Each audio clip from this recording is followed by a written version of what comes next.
कितनी अफसोस की बात है, आज अगर कोई नौजवान दाढ़ी रखता है तो लोग उसको ताना देते हैं कि मुल्ला बन गया, तबलीगी बन गया, हाजी साहब बन गया, जवानी में बूढ़ा हो गया। अरे नादान, आप सहाबा की ज़िंदगी उठाए ना।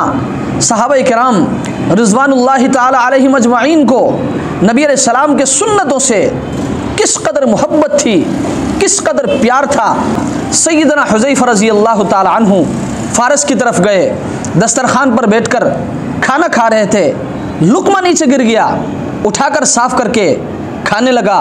साथ वाले ने कहा, यहाँ के लोग इस चीज़ को पसंद नहीं करते। जैसे उस साथ वाले ने कहा तो सैयदना हुज़ैफ़ा रज़ियल्लाहु ताला अन्हु फरमाने लगे, अतरुकु सुन्नत हबीबी लिहाउलाइल हुमक़ा, क्या मैं इन अहमकों की खातिर, इन बेवकूफ़ों की खातिर अपने महबूब की सुन्नत को छोड़ दूँ।